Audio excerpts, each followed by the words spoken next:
Hai Tribuners, Anda kembali menyaksikan Tribun Topik bersama saya Yunika Bella yang akan mengajak Anda untuk mengetahui berbagai topik menarik yang akan kita kulik bersama dengan tokoh inspiratif. Dan hari ini langsung menyapa dari kantor Diskominfo Kabupaten Sragen. Sudah hadir bersama dengan Bella ada Bapak Agus Warsito SSOS ME selaku Kasih Pembinaan, Pengawasan dan Penyuluhan Perda Satpol PP Kabupaten Sragen. Selamat pagi Pak Agus, apa kabar? Selamat pagi Mbak. Baik, alhamdulillah. Baik, sehat. alhamdulillah sehat ya. Ya. Dan begitu juga Tribuners, kita semua yang melakukan syuting pada hari ini sudah divaksin booster. That's mean dalam keadaan sehat dan aman terkendali. Begitupun juga dengan Pak Agus. Siap. Baik, Pak Agus, kita akan bahas terkait optimalisasi pemanfaatan DBHC-HT, dana bagi hasil cukai hasil tembakau. Satpol PP Kabupaten Sragen melakukan pengawasan gempur rokok ilegal. Sebelum menarik pembahasan panjang terkait hal ini, untuk Satpol PP Kabupaten Sragen sendiri, kegiatan apa yang akhir-akhir ini dijalankan? Mungkin tadi habis selesai rapat, Pak, atau bagaimana? Ya, oke.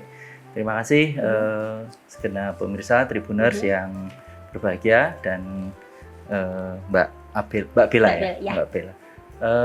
Baik, untuk kegiatan Satpol PP di bulan November dan Desember ini, kami melakukan beberapa kegiatan yang cukup penting, antara lain yang pertama kita mendapatkan tugas untuk penertiban PKL, ya. Kemudian yang kedua kita juga sedang melakukan operasi pekat penyakit masyarakat, ya, di Gunung Kemukus dalam rangka untuk ya kita bersama-sama membangun Gunung Kemukus menjadi lebih baik.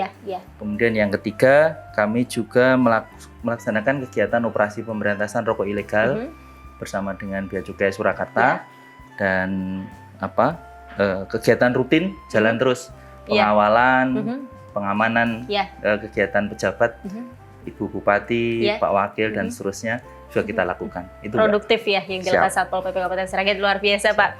Kemudian Pak, yang akan kita bahas ini DBHC-HT-nya. Ya. Kalau dari sudut pandang Satpol PP Kabupaten Sragen sendiri menanggapi hal ini bagaimana Pak? Baik, DBHC-HT, dana bagi hasil cukai hasil tembakau, itu kami sudah mendapatkan porsi dana untuk melaksanakan kegiatan sejak tahun 2017. Jadi ini tahun kelima kami mendapatkan terutama untuk bagian penegakan hukum, kami melakukan beberapa kegiatan, terutama sesuai dengan PMK nomor 25 tahun 2002, itu penegakan hukum kan mendapatkan porsi 10%, dan 10% itu untuk kegiatan penegakan hukum yang terbagi menjadi beberapa kegiatan. Yang pertama kalau di Satpol PP adalah kegiatan sosialisasi. Jadi kita melakukan sosialisasi baik indoor maupun outdoor, ya. Kemudian yang kedua kita juga melakukan kegiatan pengumpulan informasi. Artinya kita dengan petugas di lapangan mencoba menyerap info-info ya terkait dengan peredaran rokok ilegal. Kemudian setelah melakukan kesimpulan dari pengumpulan informasi itu kami melakukan operasi bersama dengan Bea Cukai. Jadi ketiga kegiatan itu yang kami lakukan dalam rangka untuk melaksanakan pemanfaatan dana DBHC-HT di Satpol PP. Luar biasa, pastinya sesuai dengan PMK tahun 2005 itu tadi ya Pak. Kemudian bagaimana dengan pelaksanaan kebijakan serta ketentuan yang dilakukan Satpol PP terkait hal ini? Kalau di Satpol PP jadi begini, kami jelaskan bahwa pemanfaatan DBHC-HT itu kan memang harus sesuai dengan PMK-nya. Artinya kami tidak mungkin berkreasi sendiri untuk melaksanakannya. Modifikasi mungkin ya Pak. Modifikasi atau jadi kita taat aturan. Kemudian 3 langkah tadi itu kita lakukan secara sinergi bareng-bareng. Karena kita nggak berdiri sendiri Mbak. Jadi untuk penegakan hukum itu ada Kominfo yang lebih porsi sosialisasinya lebih besar. Jadi bisa melalui event-event melalui gitu. Juga dengan bagian hukum juga ada sosialisasi. Nah, kalau kita di Satpol PP lebih ke porsi pemberantasan. Berarti eksekusinya, eksekusi di lapangan. Karena bagaimanapun juga begini, kalau dana DBHC-HT itu kan sumbernya dari cukai rokok. Kalau penerimaan pemerintah terhadap cukai rokok itu berkurang, otomatis nanti juga dana cukainya jadi turun. Nah, makanya kita mencoba untuk mengendalikan peredaran rokok ilegal. Rokok ilegal. Oke, Kemudian gitu. ini Pak, dalam penegakan Perda sendiri, kemudian menyelenggarakan ketertiban umum. Tidak hanya itu juga, dengan ketentraman masyarakat, begitupun dengan perlindungan masyarakat. Lantas apa wujud nyata yang dilakukan Satpol PP sendiri untuk meminimalisir peredaran rokok ilegal yang Bapak sebutkan tadi? Oke, gini. Jadi kan kegiatan pemberantasan atau kegiatan pengendalian rokok ilegal itu kami laksanakan di merata di seluruh 20 kecamatan di Kabupaten Sragen ini. Jadi setiap kecamatan itu rata-rata kita mengadakan 2-3 kali operasi. Ya. Jadi totalnya untuk tahun ini aja ada 40 kali operasi pemberantasan. Kemudian pengumpulan informasi juga sekitar itu. Artinya kita mencoba untuk begini melakukan edukasi, pembinaan, dan masyarakat biar mengerti apa bahaya rokok ilegal. Itu kan intinya di situ. Jadi biar masyarakat paham bahwa rokok ilegal ini kalau dibiarkan beredar, maka penerimaan dari sektor cukai pasti akan menurun. Perekonomiannya juga. Perekonomian juga. Sama nanti juga bahaya karena kan tidak ada pengawasan terhadap peredaran rokok ilegal. Nanti malah jatuhnya liar, bahaya. Betul. Ya, Pak, ya? Jadinya ya merugikan semuanya. Dan ada ini juga dari sektor penegakan hukum kan. Ada risiko hukum bagi para penjual atau mungkin yang menyimpan rokok itu gitu. Jadi harus ini ya Pak, untuk sadar hukum, kemudian melek terkait hal ini juga Pak. Makanya edukasinya, pembinaannya terus-menerus Mbak. Jadi lebih banyak kami itu kalau berkunjung ke masyarakat, jadi kalau bisa saya jelaskan begini, kami datang, kemudian sesuai dengan standar operasional prosedur kami, kami memperkenalkan diri, kami tunjukkan surat tugas, kemudian kami sampaikan bahwa kami hadir dalam rangka untuk melakukan pembinaan, pengawasan peredaran rokok ilegal. Ya biasanya toko-toko sudah paham apa yang mereka perlu siapkan itu. Kami dipersilahkan untuk ngecek rokok dan sebagainya. Dan kami sudah paham juga karena sudah bertahun-tahun ya Mbak. Mana-mana toko-toko yang kira-kira menyembunyikan barangnya atau ada rokok ilegalnya, nah itu kami sudah paham betul sudah paham. Ya, jadi biasanya sudah kelihatan kalau orang di sekitar Sragen gitu. Nah, setelah misalkan kami sambil ngecek itu kami juga melakukan sosialisasi bahwa Ibu apakah tahu, Bapak apakah tahu kalau ada perbedaan antara rokok resmi, rokok legal dan ilegal. Perbedaannya seperti apa ya? Itu kami jelaskan, kemudian kami sampaikan bahayanya. Kemudian kalau misalnya ditemukan, itu kami langsung ambil tindakan, pencatatan secara administrasi, kita buatkan berita acara, kemudian barang itu kita amankan. Dan biasanya masyarakat sudah paham. Secara umum loh ya, secara umum sudah paham. Apalagi juga stiker-stiker yang ditempel gembur rokok ilegal bersama dengan bea cukai juga ya Pak itu. Kami juga membuat tuh, ada pendataannya juga ya. Nah, ini dia nih, salah satunya bisa ditunjukkan kepada Tribuners ya untuk ini ya, stop rokok ilegal ya. Luar biasa. Jadi di situ juga ada pasal yang sanksi. Ini ada sanksinya juga. Sanksi, Pasal 54 Undang-Undang Nomor 39 Tahun 2007 ya Pak. Ya nanti kalau tentang penegakan hukum lebih jauh, kalau soal penyidikan kan di Bea Cukai. Di Bea Cukai Surakarta, bukan di Satpol PP. Ya. Satpol PP nanti memberikan informasi, kemudian kita juga bersama-sama dengan Bea Cukai kalau operasi pemberantasan, Bea Cukai juga hadir. Gitu. Dan Diskominfo untuk sosialisasinya lebih ke situ ya. Luar biasa di pastinya sinergi yang dilakukan Kabupaten Sragen terakhir DBHC-HT ini. Kemudian tadi terkait operasional yang Bapak sebutkan tadi, sesuai dengan Peraturan Menteri Dalam Negeri Nomor 17 Tahun 2009 ini kan tentang standar operasional prosedur Satuan Polisi Pamong Praja. Nah, kemudian lantas apa saja standar operasional ketika Satpol PP melakukan penindaklanjutan terkait hal ini, rokok ilegal? Oke, jadi SOP itu kayak jadi ruhnya Satpol PP juga. Apalagi Satpol kan dalam tugasnya sering ada resiko-resiko. Nah, itu dia. Ya, makanya kalau kita tidak sesuai prosedur, itu tentu akan pertama yang merugikan kita sendiri sebagai petugas, yang kedua yang mungkin masyarakat. Nah, makanya kita pegang betul aturan SOP. Jadi sesuai dengan Peraturan Menteri Dalam Negeri tadi kita jadikan sebagai acuan kalau kita melakukan upaya-upaya, terutama dalam penindakan ke masyarakat. Selain itu juga selain SOP yang standar, kita juga punya jargon, Mbak. Jargonnya Satpol PP Sragen itu humanis, tegas, wibawa. Humanis, tegas, wibawa ya. Jadi kita datang dengan humanis, tapi kita juga punya ketegasan, sikap, bagaimana aturan bicara apa. Kemudian kita juga menjaga kewibawaan pemerintah. Memiliki kewibawaan pemerintah. Artinya kalau pemerintah nggak menegakkan peraturan ya nanti tentunya wibawa pemerintah itu akan disepelekan. Oke. Oke, gitu. Terus jadi SOP itu nanti dalam setiap langkah, terutama misalnya dalam penindakan rokok ilegal, ya kita surat tugas bawa. Kemudian kita ada berita acara juga. Kita juga tunjukkan letak pelanggarannya di mana, gitu. Jadi dan ketika nanti tindak lanjutnya pun kami bekerjasama dengan Bea Cukai Surakarta, karena tindakan penegakan rokok ilegal ini kan undang-undang yang dilanggar, itu di bawah Bea Cukai.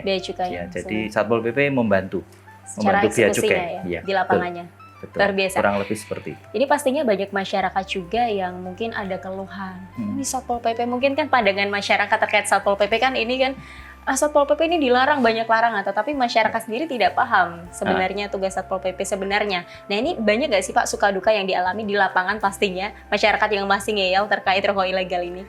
Ya masih Mbak, masih banyak. Sampai sekarang? Sampai sekarang ya masih ada masyarakat yang secara ini pengetahuan mungkin belum paham. Mungkin belum teredukasi tadi ya. Jadi kadang-kadang kami temukan masih ada yang memajang rokok itu di talasenya. Artinya memang mereka belum paham bahwa ini rokok ini adalah rokok ilegal. Tetapi sebagian besar itu sudah paham dan rata-rata mereka kayaknya sudah juga diberikan informasi sama sales gitu bahwa ini rokok ilegal, disembunyikan saja kalau petugas datang gitu, yaitu biar nanti nggak ketahuan gitu. Nah, itu yang sering kami temukan itu memang sudah disembunyikan gitu, terus makanya kami juga melakukan pendekatan. Itu upaya kami tadi yang kami sebutkan humanis itu tadi ya, bahwa biar nggak Satpol kesannya hanya maksa, hanya gitu ya, tapi kami melakukan pendekatan agar pemilik toko, pemilik warung itu paham bahwa kalau menyimpan, menjual rokok ilegal itu ada resiko-resiko bahaya di belakang, terutama terkait dengan resiko hukum. Makanya ketika pendekatan itu kami lakukan, biasanya beberapa penjual itu sudah sadar dan mereka menunjukkan, ya Pak, kami punya rokok ini, perlu dibukakan lacinya, dibukakan gitu. Itu kurang lebihnya. Sebenarnya harus bisa membedakan mana yang ilegal, mana yang legal ya. Iya, jadi sebenarnya kalau katakanlah, apakah masyarakat sekarang sudah mengetahui secara jelas? Ya, secara jelas itu. Secara umum sudah sebenarnya pedagang-pedagang itu. Karena kami melakukan ini kan bukan hanya setahun 2 tahun, tapi ini sudah 5 tahun. Tetapi ya karena kepentingan mungkin manfaat ekonomi ya, manfaat ekonomi itu yang kemudian mungkin membuat mereka juga ya terpaksa harus jualan gitu. Padahal sebenarnya ya animo masyarakat sendiri terhadap rokok ilegal di beberapa daerah beberapa kecamatan itu kecil, Mbak. Karena misalkan pembelinya memang kayak di perumahan-perumahan itu jarang kami temukan. Karena memang pembelinya rata-rata ya rokok-rokok yang resmi, rokok-rokok yang branded gitu kan. Sementara kalau rokok ilegal ini harganya kan agak murah. Ya, itu biasanya di pinggir-pinggir, daerah pinggiran atau kemudian juga ada di pelosok-pelosok masuk gitu yang kata kalau penjualnya lah niki namung kageman kok Pak, jagan petani. Alasannya seperti itu ya Pak. Oke, baik. Nah, kemudian gitu. Bapak menanggapi atau meresponi alasan tersebut bagaimana dari Satpol PP sendiri? Begini Mbak, kalau kami kan ya memang kalau masyarakat kami di Sragen ini kan sebenarnya lebih enak diajak komunikasi, terutama kalau ini mungkin ya Tribuners kita sering menggunakan bahasa Jawa juga dalam komunikasi itu.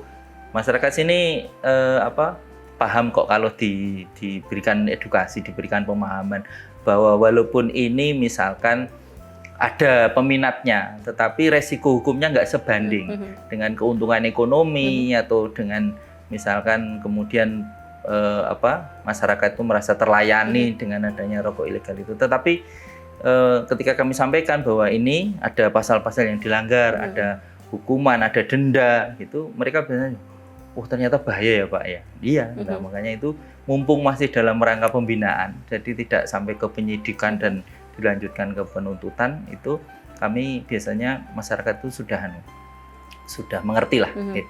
Ya hanya 1-2 yang ngeyel itu ya, pasti ada namanya orang itu. Kadang-kadang ya wis didatangi 2 kali ya masih jualan lagi, gitu juga ada. Gitu Mbak. Apalagi kan ada pita cukai juga. Bahkan tadi merek-merek branded pun banyak yang meniru. Untuk rokok-rokok tersebut itu bagaimana? Gini Mbak, memang pembuat rokok ilegal itu kan mereka punya semakin ini ya Pak, pinter-pinter ya. Kayak punya kecanggihan. Nah itu dia. Mereka meniru baik maupun merek maupun penyebutan kayak gitu. Jadi sebagai contoh ada rokok Gudang Garam. Boleh nyebut merek? Itu ada Gudang Gaman. Nah, kan plesetannya ini saya sebutkan. Jadi terus rokok-rokok yang lain itu juga mirip sekali dibuat itu sehingga masyarakat itu kadang-kadang kalau nggak memperhatikan betul ya mereka seolah melihat loh ini saya kira asli Pak, padahal kan enggak. Dan memang kan nggak melulu hanya mereka nggak bercukai. Sekarang itu ada 3 pelanggaran tentang masalah pita rokok itu. Ada yang memang rokok polos tanpa cukai, ada yang salah pemanfaatan. Jadi harusnya itu untuk sigaret kretek mesin tapi pakai sigaret kretek tangan. Itu juga baik. Itu pelanggaran. Itu yang pelanggaran juga ya? Pelanggaran walaupun ya. Untuk pembuatannya sendiri ya? Iya, jadi kan tarifnya beda Mbak. Oh iya. Tarif antara SKM dengan SKT itu beda. Kalau SKM mesti lebih mahal. Nah, kalau SKT karena dikerjakan manusia, itu cukainya lebih murah. Nah, artinya kadang yang harusnya pakai cukai SKM tapi dipasangi SKT. Itu bentuknya pita cukainya beda. Jadi kalau SKM itu lebih lebar kotak. Itu kalau SKT itu kan kayak tipis kemudian melingkupi bungkusnya itu. Nah, gitu. Terus yang terakhir cukai bekas. Ini cukai juga kami tunggu. Cukai bekas itu gini. Beberapa produk rokok itu salesnya nakal. Baik. Nakalnya nakal begini, dalam tanda kutip ya Pak? Dalam tanda kutip. Mereka minta kalau penjual itu kalau menjual rokok cukainya dilepas dulu. Waduh. Itu bagaimana tuh Pak? Cukainya dilepas dulu kemudian dia jual tanpa cukai. Nah ini dikumpulkan sama tokonya. Nanti tokonya akan dapatkan imbalan. Satu pita cukai itu dihargai sekian rupiah gitu. Jadi itu diambil lagi sama salesnya. Ini ada produk-produk rokok yang seperti itu. Dan itu biasanya nanti kedeteknya di tahun cukainya. Oh iya. Kayak misalkan harusnya yang dijual di tahun 2022 misalkan, itu harus cukai 2002. Kok ada cukai 2020 masih nempel di produk itu kan harusnya sales rokok yang resmi harus itu harus menukar terus. Kecuali itu tadi yang nakal itu tadi dengan alasan mungkin ekonomi ya Pak. Baik. Tadi sudah dijelaskan terkait hal itu. Kemudian temu-temuan yang tadi Bapak sampaikan, pastinya ada hukuman. Itu untuk di penjara berapa tahun, kemudian kena denda berapa rupiah, itu bagaimana Pak? Sebenarnya kami merujuk ke sini ya. Kalau hukuman pidana penjara itu bisa antara ancamannya 1 sampai 5 tahun. 1 sampai 5 tahun. Penjara. Itu untuk beberapa kriteria pelanggaran. Iya, tentu untuk pengedar yang atau penjual yang menjual dalam jumlah yang dalam pertimbangan aparat penegak hukum, terutama di sini bea cukai kan ada penyidiknya. Nah itu tentu mempertimbangkan juga besarannya. Ini berapa kira-kira merugikan ya, itu. Kemudian yang kedua bisa juga ada pidana 2 tahun sampai 10 2 sampai 10 kali nilai cukai yang harusnya dibayar. Jadi kalau misalkan bisa dikalikan lah kalau temuannya sekian bal rokok itu nanti cukai yang harus dibayar berapa. Jadi berapa karung tuh banyak juta banget. Atau bisa juga miliar itu. Jadi memang ancaman ini yang cukup berat. Tetapi rata-rata yang kami temukan di Sragen itu belum sampai ke tingkat ini, Mbak. Jadi hanya pedagang-pedagang kecil. Tapi jangan sampai lah ya, Pak. Ya, semoga tidak ada. Dan itu nanti kalau toh ada, tindakannya akan diambil langsung oleh Bea Cukai Solo. Jadi bukan Satpol PP. Langsung Bea Cukai. Iya, langsung. Kita hanya mensupport informasi, mensupport penindaklanjutannya aja. Jadi tidak sampai ke penuntutan. Oke. Karena kalau toh di Satpol ada penyidik itu penyidik perda, bukan penyidik undang-undang ini. Bukan undang-undangnya. Pastinya nanti diserahkan kepada yang ini ya berwajib juga untuk hukumnya sendiri ya. Jadi kalau masyarakat Tribuners nih, apalagi di Kabupaten Sragen, kalau tidak mau kena denda yang begitu banyaknya tadi, kemudian ditahan sampai 5 tahun penjara, jangan sampai menjual rokok ilegal atau bahkan membeli juga. Iya. Kalau membeli ya tingkat kerugiannya terutama di ini. Jadi rokok-rokok ilegal itu kan diproduksi tanpa standar. Jadi mungkin ya memang dari produknya sendiri kualitas dan sebagainya tidak bisa dijaminkan juga.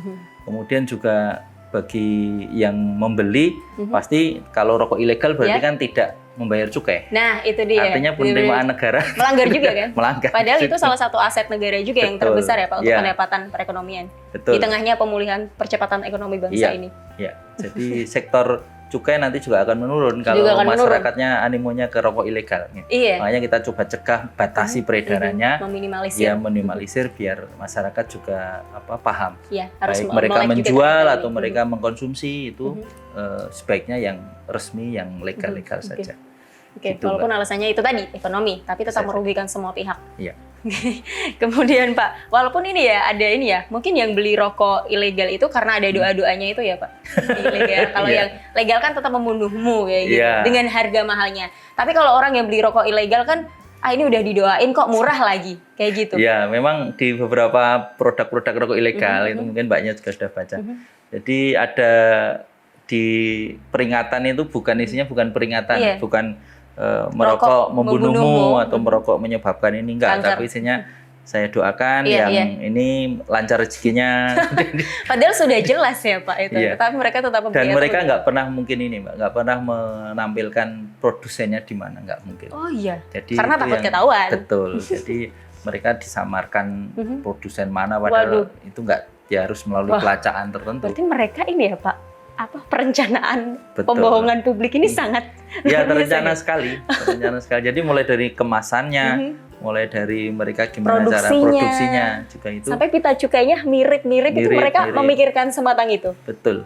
Sampai ada pita cukai yang dicetak langsung di Waduh, kemasannya Waduh. gitu kan. Jadinya seolah orang melihatnya, wah ini ada pita cukainya.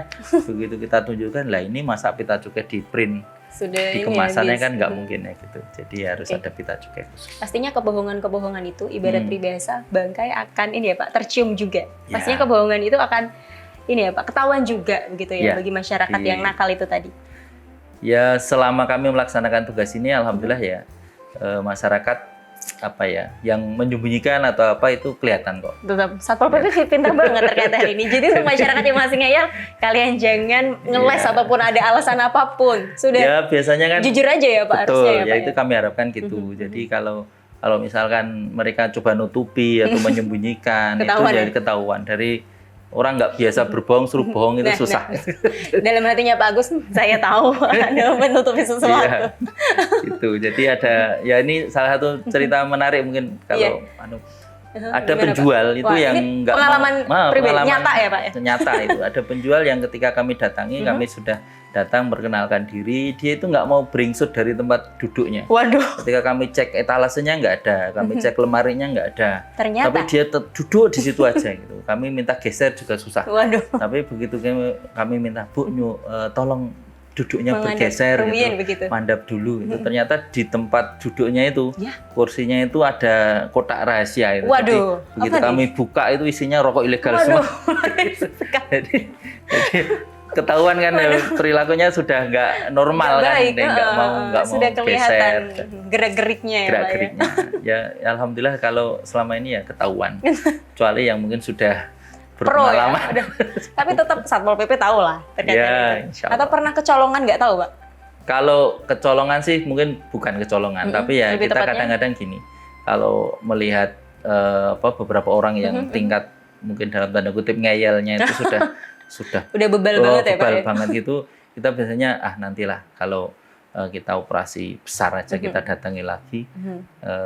Atau kemudian kalau kita sudah punya benar-benar bukti yang tak terbantahkan, Ya. kita kan di pengumpulan informasi Ya, itu kita ada tanggal, waktu, foto. Kalau sudah gitu dia udah nggak bisa pergi lah. Jadi kami pernah beli tanggal ini, jam ini, hasilnya ini. Itu Sudah. mau bilang apa? Pasti menyerahkan diri ya, Pak ya. Di Ya, gitu. ini ya, secara baik-baik Secara diterima. baik-baik, secara Ya udah baik-baik. nanti aja kita akan pergi eksekusi Iya, besar, eksekusi ketangkep lah besar. ini. Ya, kayak Baik, kemudian Pak, harapan sendiri dari Satpol PP Kabupaten Sragen terkait penindaklanjutan gempur rokok ilegal, kemudian apa himbauan untuk masyarakat Kabupaten Sragen? Silakan, Pak. Terima kasih. Untuk gempur rokok ilegal, jadi kami mohon kepada seluruh masyarakat, terutama di Kabupaten Sragen, ya pertama mengetahui tentang bahayanya rokok Ya. ilegal, yang pertama. Yang kedua, semakin paham bahwa rokok-rokok ilegal ini kalau dibiarkan peredarannya, pasti akan berdampak kepada penerimaan negara Ya, benar. di sektor Aset cukai. perekonomian. Ya, kemudian yang ketiga, bagi para penjual rokok, kami mohon untuk menjual rokok-rokok yang resmi, yang legal, yang bercukai. Kemudian sekarang kan toh produk-produk rokok yang resmi, yang legal itu banyak variasinya. Harganya juga bisa ekonomis, juga ada terjangkau. Jadi jangan coba-coba untuk jangan coba-coba untuk menjual atau kemudian apalagi menyimpan dalam jumlah yang besar. Nanti bahayanya, resikonya itu tidak sebanding dengan keuntungannya. Apalagi kalau disimpan diumpetin tadi itu ya Pak. Betul. Baik, terima kasih Pak sekali lagi last but not least Pak. 3 kata untuk gempur rokok ilegal di Kabupaten Sragen. Silakan Pak. Saya 5 aja. 5, silakan, ini tanduk ya Pak. Silakan Pak, monggo. Ya, oke. Untuk masyarakat Sragen, rokok ilegal musuh kita bersama. Oke, kita mau sanding bersama Pak. Ya. 1, 2, 3.